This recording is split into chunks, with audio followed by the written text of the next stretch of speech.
get to be here with José Casas. We are going to talk about ethnodrama and Latinx figurines, Funko Pop, your kind of secret identity as a superhero with all of this like deep interest in like pop culture and comics. Awesome. Welcome, Jose. Thank you. Welcome for the invitation, or thank you for the invitation. So Jose, man, you what a journey. I mean, beyond what we know from, your CV, which, your BA, UCSB, your MA, Cal State LA, MFA, at ASU, where you knew Arturo, or, paths crossed. You mish now as a professor, Department of Theater and Drama. You lead the playwriting minor. You're board member of Children's Theater Foundation, American Alliance Theater. You've racked up a bunch of awards, including the Bonderman National Playwriting Award. But what I want to know, Jose, is like, what's your origin story? How in the world did you get here? What don't we see on the CV? Oh, no, that's a great question. And you know what, growing up, especially in my community, it was working class, my city in particular, poor Latinos and Filipinos. And I never thought of a career in the arts. It was never something that was suggested or celebrated. To me, whatever was the arts was whatever was on TV or at the movies. That was the arts to me. And so I grew up wanting to be a politician and a lawyer, and I dreamt of being the first Chicano governor in California, and that was my dream. Then I went to college to UC Santa Barbara, pre-law, and I became disillusioned really quickly because UCSB is the whitest public university in California. It's also the richest. And so everyone around me wanted to be a corporate lawyer or an entertainment lawyer. And I always thought, well, what about, justice and freedom and those kind of things? And no one really seemed to be interested. And I got disillusioned. And then through taking classes for other requirements, I discovered theater, and it took a while for me to actually embrace it. And once I did, I realized how much I loved it. And then I went into the world, went to grad school, but I was thinking maybe I should go back to law school just because I wasn't making any money and I was broke and couch surfing. But I stuck with it and went to Arizona State for my playwriting degree, which was great because they also had a theater for young audience program. I wasn't a part of it, but my friends who were always encouraged me to write for youth. And I believed if I hadn't gone to Arizona State, I don't know if I'd be writing a lot of plays for youth. But along the line somewhere, I realized that the reason I was doing theater was the same reason why I wanted to be a lawyer. It just looked differently than what I had imagined. And so when I talk about my art, I say I'm a issue-based playwright. And what I mean by that is I don't usually come up with stories and characters. I usually look at what's happening in the world and issues that really piss me off are really the impetus for me creating stories, whether it's immigration or homelessness or a project I did a couple of years ago that I'm still working on about the water crisis in Flint, Michigan.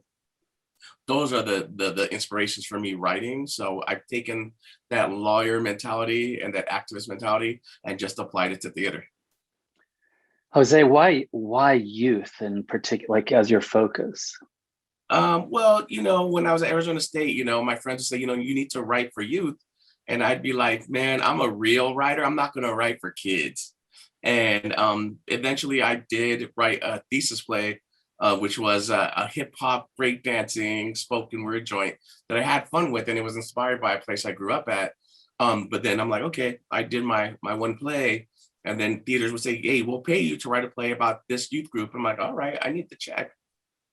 And then slowly but surely, I realized how much I enjoyed writing for youth. And then at a certain point, it's like, for me, when I write for youth, I'm writing for the most important audience that we have. And that's when it clicked. And I started thinking of my nephews and nieces and my friends and their kids and what kind of world they were and then were in. And also me remembering that I didn't have the arts when I was growing up and I wish I had. And so that was kind of what inspired my journey into writing for youth, and even more so now in the field as I gained more prominence, not only being a playwright in the field, but advocating for issues of diversity, representation, equality, because we're even worse off than adult theater. And that's a scary thought. And for a community that says they're advocating for youth, but the leadership looks like Trump's world, that's not acceptable. And so I also fight to try to change that paradigm and help this field get more diverse. We still have a long way to go, but that's where that journey has led me. When you're writing, Jose, and I know that you've just talked about the process about it being an issue-based process for you, the words that kind of come into existence for you that are spoken by the characters that give flesh and dimension to the characters, are those aimed at the young audience and it's a kind of ancillary, an adult with the young audience, or is this just straight up for the kids? Oh, I mean, I think any age group, when you're writing for youth, because it's a lot of times referred to children's theater, and I hate that because it's not a fair representation. Theater for youth is anything from baby theater to high school, senior, early college, and so it just depends on what my target age group is. But when I write, I feel that every audience should like it. And there's this quote, and I forget the author's name, but he says that if you write a story for youth that adults don't like, you were in a bad story. And I firmly agree with that. And so every TYA project, no matter what the target age group is, I always write it with the sense that the kids are going to get one thing and the parents might get something else. And which is great, because then hopefully the ideal is then possibly those kids and adults have dialogues, about the play, or at least about the themes. And so definitely targeted age groups, but work that should be accessible and relatable to all age groups. Jose, this is a kind of selfish question, or a question that comes out of my writing of The Adventures of Chupacabra Charlie. I made a decision, finally, it was my decision, it wasn't top-down imposed, to provide a glossary, but I'd spent a lot of time kind of agonizing over whether I would or not, and also a little bit of biographical kind of personal context to the Chupacabra story, like not this is the myth of the Chupacabra, but this is how it was told to me. And I did that because I felt like like you, my target audience, of course, is the kids, and the bilingual kids. Yeah. But at the same time, I wanted the kind of the door to be open to, as many as is interested and excited about it as possible. Yeah. I know for me, like I said, in terms of like when you said the glossary, I've had in terms of productions, organizations like, can you provide us a glossary, for example? I'm like, and I refuse to. And the reason is because, I tell them in my America, people speak Spanish, English, Chinese, sign language. And if you're really invested in this project, do your homework, because this is what America is. And I'm not going, and for example, for 14, I remember our artistic director was like, can you translate there's 14 monologues, 2 are completely in Spanish with no translation. And that's the way they're meant to be performed. And so the artistic director is like, there's this critic that wants to, is going to review the play, but would like to get access to the script. Can you send them the translations of the Spanish version? I'm like, no, because that's not how they're meant to be experienced, regardless of what your relationship with Spanish is. And I'm like, if that's the case, are you going to translate the other 12 monologues for my mother? And if the answer is yes, then go for it. But if the answer is no, don't. Because like I said, that's theatrically and that as an artist, that was my intention. So yeah, I want to break the idea of what is American, Mm-hmm. Mm-hmm. Yeah, so powerful, Jose. So incredibly powerful. You talked earlier about issue-based process production. How does ethnodrama and reality theater kind of fit into this as well, or complicated? Yeah. Well, ethnodrama really kind of is, it starts off with like verbatim documentary theater, but then it actually branches out into being a number of different things, depending on what your style is as a writer. You could use, it's about how do you get this research you're doing and how do you put it on a stage without it sounding like a term paper or a report. And so it just depends on when you do a play, each play is a different relationship with the story. And so with ethnodrama, I let the process tell me what it's going to look like. So for 14, which was my first play, actually, I want to say post-graduating Arizona State, but the Chicano Studies Department at ASU actually basically kind of sponsored it and commissioned it, for lack of better words. And so that one, it was based on an issue or an incident in Arizona where 14 Mexican nationals died. And I was watching the news and the helicopter shot and you see the 14 bodies. So I started doing interviews with different people, different organizations. And as I was writing it, I about 50% of that is my artistic creativity. And then the other 50% is actual dialogue. And each monologue is based on a person or an incident or both. Whereas something like Flint, Michigan, when we did that one, that's 100% verbatim from the people in Flint, as well as some recorded documents. And so that needed to be 100% because as I started in ethnodrama, what you also have to do is you have to build a relationship with the community you're exploring. And especially with Flint, for example, because with all the stuff that's happening, you know, people tell me we feel like guinea pigs. We have researchers, we have other artists, we have politicians coming in us, and then they leave. You know, all they want is information. All they want is this thing for their stuff, but they don't leave anything. And so with ethnodrama, the first phase is literally just building relationships and trust within the community, and then deciding what that actual form is and how it's going to function. But it varies depending, like I said, on what you want to do. Some ethnodrama is literally just getting the information and then creating that play. And so what I love about ethnodrama, there's, like I said, there's such a wide gamut of how it manifests itself on that stage. But like I said, it's all based in that research. It's all based in the voices of those communities that come out, because a lot of times they have better stories than we could ever write. And so when doing that work, not only am I a playwright, I'm also a journalist in some ways, in terms of how you gather that information and put it down on a stage. Yeah, it's really important, I think, these for us to articulate and work within these spaces, these, if we want to call them categories, and for others to kind of understand what they mean, because it's very different. Like, you know, I was just thinking about the testimonio, and, you know, when I teach the testimonio, you know, it's hard for the students to understand that it's not autobiography, that it's not biography, that it's an I speaking for the we and the we for the I. And, you know, ethnodrama seems to be another important kind of creative space for that.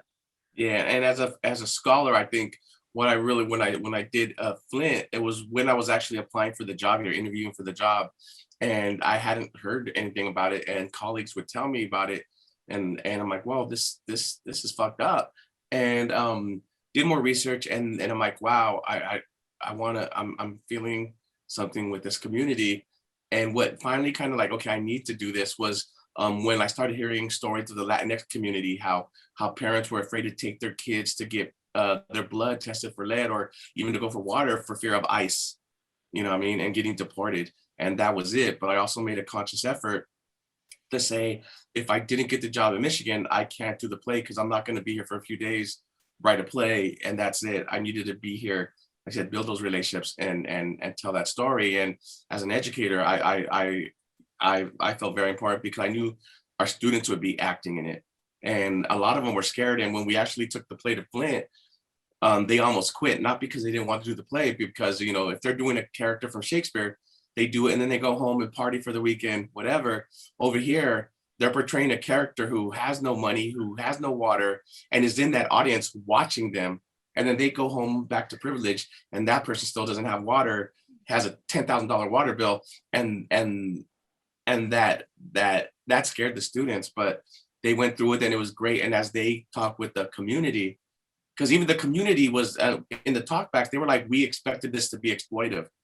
We weren't expecting to like this play, and because of all that's happened to them. So as an educator, it was fortuitous to be able to do this here, just so that our students could learn something from the process, other than just being an actor, but really understanding the power that arts could have in communities. So powerful. And Jose, man, just so glad you're doing this work. back to our theater and Latinx youth, I know that you're very involved in, these theater youth organizations, education organizations, the American Alliance Theater, et cetera. Tell me, the question I always get from the kind of, the lay person out there is, how does my work affect change in the world? And you've already talked about the importance of youth. I mean, that's for me too. That's where it all needs to, where my energies want to go. But tell me, theater and Latinx youth, ? Like bullying, the kind of racialization of Latinx kids already from the get-go, and how bullying, the sort of supremacist mindset that's already setting in those early ages. Tell me about your theater for youth. Like I said, it follows the same thing as my adult in terms of creating stories that are authentic, stories that are meaningful, stories that are meant to engage audiences. And I'll be quite honest, some of my plays are written with this intent of instigating, causing trouble, causing shit, really. And if a person comes out of one of my plays agreeing with what the point is, cool. If they disagree, at least they're thinking about it. For me, the worst thing that can happen is someone coming out of my plays being complacent and not caring either way. For me, that's how I feel as a writer. And when it comes to youth, we live in a country where youth voices are erased, aren't acknowledged unless they're 18 and they could vote. And so with my work and working with these communities, that's why I love the Vice work as well, because I'm with those kids, is really, it's encouraging to use that voice. I hate the quote or that saying that says, give voice to the voiceless. I think that's total bullshit, because I'm not Christopher Columbus. I can't give something to someone that they already have. But with this oppression, with this bullying, they've been told that their voices don't matter. And my job is like, yeah, it does. And especially bullying that comes from the systems of power, in particular education, where they don't see themselves in books. They don't see that teacher in front of them that looks like them. To me, that's bullying. And it continues, like I said, all the way up to the top. And so with Latinx youth, it's really about, like I said, saying, it's all right to believe in yourself. It's all right to love your last name, Casas or Rodriguez, Mendez, I remember there was this book, my first A in college ever was Chicano Psychology at UC Santa Barbara with Sarah Duran. And I remember we were talking about this issue called internal border politics. So basically, it's this idea within all our brown bodies that assimilation, how white do we have to be? How Latino do we have to be? And so it's really about deconstructing that for youth. And in terms of theater in particular, in LA, we always have this argument, the Latino theater artists, about building audiences. And I'm like, yo, man, what are the odds that a 40-year-old Chicano, Mexicano, macho motherfucker is going to see a play and all of a sudden start singing musicals? It's the likelihood. I may be the only one, you know what I mean? But we need to build it in our youth, because if we can share a love of Latinx theater with them, hopefully that will also increase for them to have a love of theater, period. That's the goal. And as an artist, I can't think of myself now, because that change I want isn't going to happen in my lifetime. It's just not. And so we as artists need to think about the future and encouraging those future artists who little by little, want to change where that needle goes. So I think about those audiences because they're the leaders. Whereas with the people my age and above, let's entertain, let's talk. But for the youth, it's trying to inspire them to continue change. And whether it's change in theater or change in education or whatever, if we can inspire them to think about how to make the world a better place through arts, then, that's the best that we can do, And even with the students here, whether they're Latino, Black, or white, I'm not here to teach kids how to be good writers or good actors or anything. I'm here to hopefully help them understand that they have tools for critical thinking, and how they use those tools is going to determine what they do in life, Wow. What can I say? I wish I had you in my life when I was a kid, Jose. Saved me a lot I of. got you, man. So we've talked a little, you've actually kind of already talked about this kind of guiding and role modeling and leading, not coming in as a prescriptive kind of, this is how it is. Is there, there's all sorts of different kind of theater method acting, all of that. But what is is there a Casas method and approach? No. I mean, it's just being honest and being a badass chingon. And, we come from I tell my students, sometimes it's like, why do we got to take history? Why do we tag? Because it's important. Your art isn't exclusive from scholarship. And, one of the foundations of my art is Chicano theater. It's Teatro Campesino and Luis Valdez. And I tell them, if Luis Valdez had not been here, I wouldn't be here. But if Bertolt Brecht hadn't been there, Luis Valdez wouldn't have been there. So for me, it's just that honesty and understanding your craft and your history and being able to have the tools to be flexible and apply it to different groups. It's interesting here in the playwriting program. One thing I still struggle with after 5 years here is that our strongest writers seem to be non-theater majors, because they come to me and they're like, I have a story, but I don't know what a play looks like. I'm like, that's perfect. We could teach you the mechanics. I can't teach you story. Whereas theater kids sometimes come in who've done theater all their lives and they're theater kids. And I don't mean that as a compliment. It's this idea like, oh, well, we know we do theater. I'm like, well, theater reflects reality. And if you have no grasp of what the real world is, how are you going to tell those authentic stories or be vulnerable enough to let people give you that feedback to create those? So yeah, I don't know if like this is a method, but just, being that honesty and the ability, as in Chicano theater, we talk about this issue or this idea of rasquachi, of being able to create from nothing or being to create with what you have. So I think if anything, my method is do not limitate yourself to what you think theater can do, because too many times, like in movies, you could do this, in theater you can't. No, you can create art with a lot. You can create art with nothing. You just have to believe in that. So, and amazing honesty, vulnerability, rasquache. Yeah, this is wow. I mean, that for me is what it takes and what it's all about, method and approach. The pandemic for you, I know for all of us, presented certain challenges. At the same time, I think there may have been some silver linings here. Tell us about Play at Home, Latinx theater, youth, and the pandemic. Okay. Play at Home is, and as the pandemics come and as I do my tenure thing, and one of the things we have to address is how COVID has affected us. As as a playwright, I hate to say this, but the pandemic professionally has been pretty good, because I've been getting a lot more commissions, and Play at Home is one of them, where these theaters, since there is no theater going, and this is particularly for youth, is trying to create theater online that they can share with parents and kids as an outlet to not only read but possibly perform in their own homes. And so that's been good. And one of the things I'm hoping is that Zoom and social media continues to be used with theaters as a bridge, not as a substitute. Because too many times these theaters don't really try to build audiences of brown and Black communities because they don't think they can make money off them. So they build it in the white communities, but then they say, well, bus in the poor Black and brown kids. That's us doing our service, but they don't actively build relationships with those communities. So to continue to use social media as that bridge, but I get leery about them using that as a substitute. Well, at least we're providing this for the colored kids. I'm like, no, it don't work that way. And one of the things that's been really good about the pandemic, not good, but both in the adult theater and theater for youth, is that BIPOC theater creators are now kind of standing up and saying, we're going to hold you theaters accountable, and that's been great. We'll see what happens, because when we get back, it's still going to be about financial considerations, and so we'll see how those merge.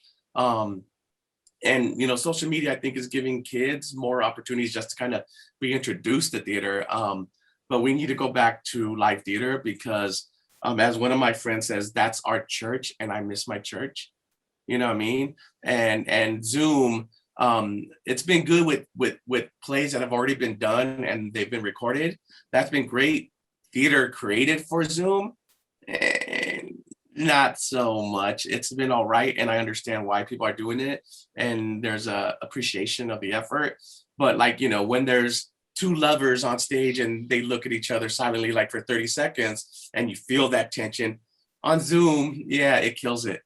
And so we're not able to create the art that we really can through Zoom. We're improving, and like I said, and that's good because the shows are resilient. But it's really like, we need to get back on that live stage because it's just totally different. And to me, it's the most unique art form that there is.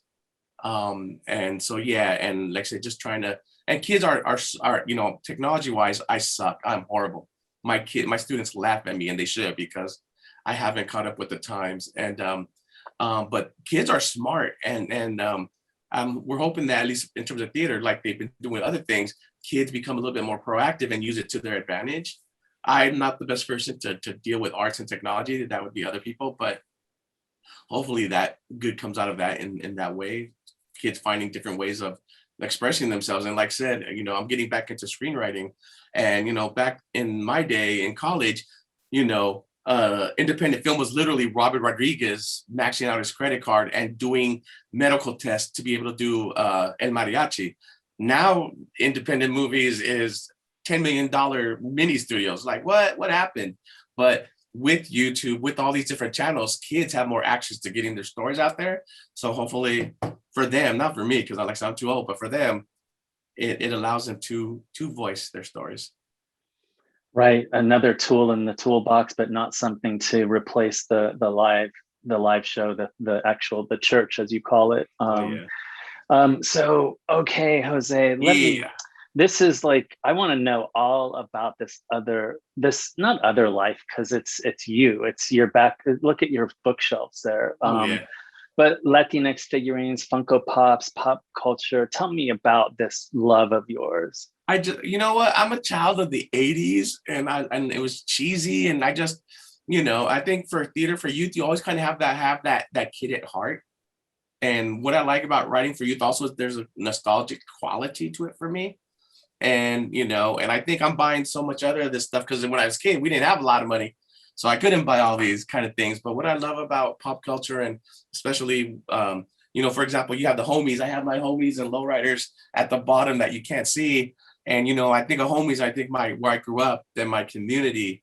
When I think of Funko Pops, and they're making Funko Pops out of everything now. I have Bernie Sanders over there, Bruce Lee, Muhammad Ali, but then my superheroes, I have one that's literally, I paid to have a Funko Pop made of me, which is, And I think, like I said, I think Funko Pops, like I said, and action figures, they're just like manifestations of my boyhood dreams. And, and I do have some comic books, but I don't have enough money and patience to follow everyone. I'm more like the figure character, because I love to have these little, and to me, as we collect these, they become less about toys and they become art. I read a really great article about books and how why people own more books than they probably will ever read when, in their lifetime. And it becomes less about reading books, and obviously they're reading them, but when you look at them, it becomes art. Like, you can't see it here, but this whole shelf over here is nothing but tape cassettes. You know what I mean? And I don't really listen to them because we have social media, we have Spotify, we have YouTube, but every time I see them, it's a living art to me. And so why I like these figures and stuff, it's art for me more than even toys, and it's a reflection of who I am as a person, really, especially with the superheroes, because I think we all have the capability of being a superhero in our own ways. And, and like I said, reading your stuff, and I love how that's now becoming more ingrained, like I said, in scholarship, in theater. Like I said, I have 2 plays that I'm going to write. One I'm already starting, and it's a superhero kind of play, but it deals with mental health in the BIPOC community. And it's inspired by my nephew who at 7, threatened to commit suicide, And so using that origin story, using the superhero folklore and myth, and putting it on theater is something I've never done. And I'm so excited because it's fun and stuff, but it's really tackling a deep issue. And for this play, the whole premise is this boy dealing with it with his uncle. And they do it because they're going to go to Comic-Con. that's always been on their bucket list. And so they're going to build life-size cardboard Iron Man and Iron Patriot outfits to go to Comic-Con. And for the little boy, his reasoning why he likes Iron Man, and like I said, I love Iron Man's my favorite. So there's the Iron Man tattoo right there. And there's more superhero tattoos coming up, is because he loves Iron Man, because he's like, Iron Man can still be a superhero, but still not show the world how sad he is because he's in that costume. So they don't get to see the person, they get to see the costume and the superhero, but I'm not happy. So like, at least I hide that while being a superhero, you know? Whereas then after that one, the next one is going to be more fun and inspirational, where this little kid in the barrio, a little like kindergartner, through some action, it becomes not the Black Panther, but the Brown Jaguar. And that one's meant to be more inspirational and fun. But the idea of superheroes, I think, is really wonderful. And I know a couple of years ago, I want to say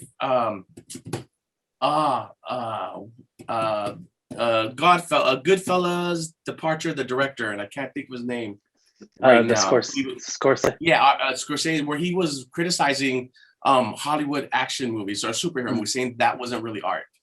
And I understand where he's coming from in terms of talking about the machine and corporations, but I disagree with him fundamentally.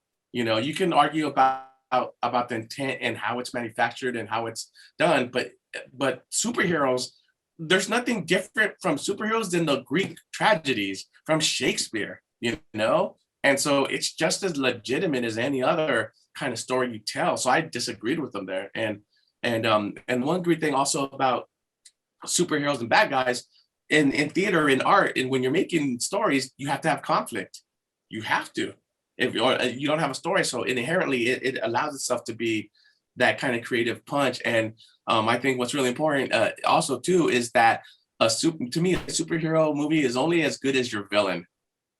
You know, and so when you have like the Joker, you know, or you have like a Catwoman, the better your supervillain, the better your superhero is going to be, because then that conflict is even stronger. And what's good about a lot of the stuff we're seeing is that we're seeing, like I said, not comic books. We're going deeper into the comic books, and we're seeing characters that are really layered and complicated and have faults. And when I tell my students about playwriting, I say, don't create bad or good characters, create characters that are flawed, and how they deal with those flaws, make them good or bad. Because like the Joker, that wasn't even, to me, that was like this whole statement on mental health in this country. I thought it was amazing. You know, in a superhero story, he could really talk about mental health, you know? So with this new era and appreciation of superheroes, we're getting more complicated and deeper stories coming out of it, which as an artist, I want to be a part of, and as an audience member, I want to see more of. Man, my brain's popcorning all over the place with what you've just shared, Jose. So much to go on there. You know, it's interesting that for me, I'm especially drawn to the coming of age superheroes, right? That moment when you and I, when we were kids, and even today, as a kind of reminder, could dream of being sort of some sort of transformative and existing outside of the kind of prison houses of our socioeconomics and our, you know, our Latinx sort of situations as racialized in this country. And of course, we need those reminders as adults, right? We need them. We need the Joker, but we also need those really empowering coming of age stories, especially that feature, you know, BIPOC superheroes, because gosh, even as adults, we need to be reminded of the transformative possibilities that we still, you know, have, where we haven't been totally, you know, calcified and the mind shackles kind of, you know, imprisoning us, right? You know, and I think when it comes to Latinx figurines, and like I said, I have your book about Latinx, Latina female superheroes. It feels like they're more coming out, you know, now with the news of the Blue Beetle coming out, you know what I mean? That, you know, and I'm hoping we see more of these Latinx ones instead. Like, I know there was one called El Chicano. I don't know if you saw that. Yeah. We don't always succeed, but but the idea of brown superheroes, I think it's important, especially now. Yeah, no, I agree, man. And obviously not only celebrating the superheroes like the Blue Beetle, or El Diablo, but the teachers and firemen and nurses who also serve as heroes in our community that we don't acknowledge so many times, That's why, so when I did the long stories cut short, my collection of flash fictions, I had Jaime Hernandez of Los Bros do the cover, and we were talking on the phone, and I'm like, Jaime, all I know is that like every single character, Latinx character in this collection is a superhero. And he's like, I got it. So like the covers, like a little, it's like all our community as like, superheroes, I love, it's like the best for me, like the big highlight for me. I love that. That is awesome. So as we wrap this up, you'd mentioned Blue Beetle, excitement around that, all of the kinds of things that are happening. In the Heights is about to drop. I just actually watched the screener because I'm writing a piece on it. Right. But there's just, we are still way underrepresented, but I feel like what is out there is becoming much more like diverse along a wider spectrum, right? Whereas before we may have had more frequency, but it was more frequency of the same stuff. But how are you seeing the vitality in Latinx pop culture, Latinx studies today? I think it's about getting out of the niche and being acknowledged as just being part of the fabric rather than that. But no, we're woven into what this country represents. And I think it also right now depends on the art form as well. I think in Latinx studies, I think we still have a long way to go in terms of incorporating into departments other than Latino studies. We struggle with here. I mean, our actors really can't do a lot of Latino stories because we don't have a lot of Latino actors. And one of the things I'm very vocal in my department saying, this is a racist curriculum because 90% of what we're studying is white male heterosexual, and it's the white kids who come to school here, they see their history and their lives as the core of their studies, whereas students of color, their lives are the electives, and they're electives that aren't usually offered to boot, and so in that way we still have so much to go, but that also is tied into recruitment and access as well, and class. In arts, in theater, we still have a way to go. There's only been one Chicano play on Broadway, and that was Zoot, and it failed because they didn't know how to market it and really kind of represent it to those stages. We see more and more Latinx theater coming out there, and that's great. And it's also, though, when we do that, also acknowledging that Latinx experiences are different. And so I did a book called Palabras del Cielo, an exploration of Latino TYA, and I'm in the process of finishing the second volume. And for us, it's like we're trying to find the diversity in ages, so plays for high school, all ages, but also Latinidades. So it's not just Mexican American. We have our Boricua brothers, Colombianos, Brazilian, and really, it's not just the Mexican flag. It's all these different ones. I think in film, that's where we struggle. And I think what is problematic in film is just our own community. And I hate to say that because when it comes to film, Latinos spend more per capita than any other ethnic group in movies. It's us. Yet, when we have the stories, that are a little more, not simple, but, they're not the big, the Fast and Furious movies. We don't support those movies. We don't. And it just, and so film is about money to begin with. How do we get ourselves in there? It's going to be interesting to see how In the Heights, first of all, because just as a theater person, most of the movies I love that have been converted to film have sucked. And I'm praying that In the Heights is not one of them.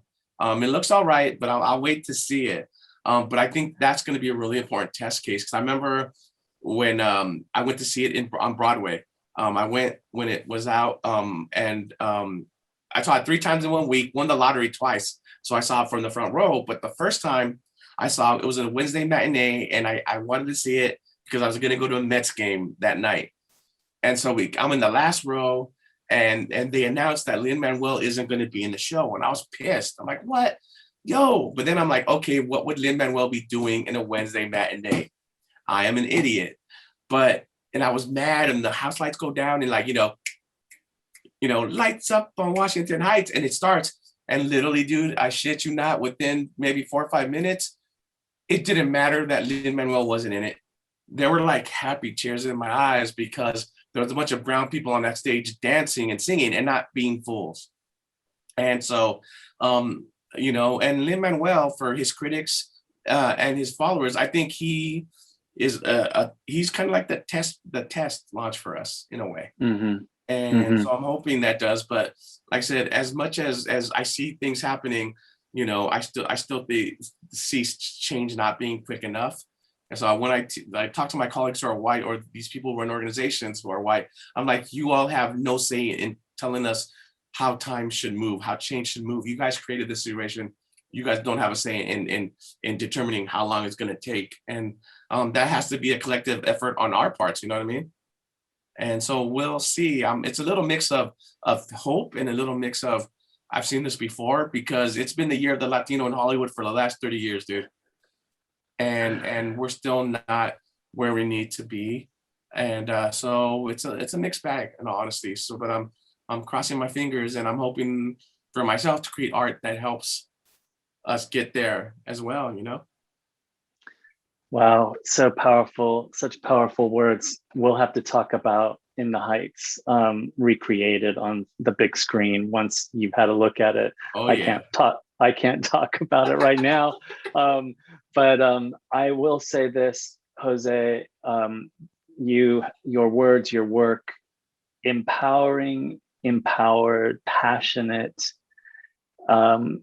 the kind of model of community bridge building, town gown, erasure of any kinds of lines drawn in the sand, and reminding us to our own vulnerabilities and deep learning and creating in and through that space. Thank you, Jose. Thank you for the invitation, and I love talking about this. I could talk about this forever, so thank you for the dialogue.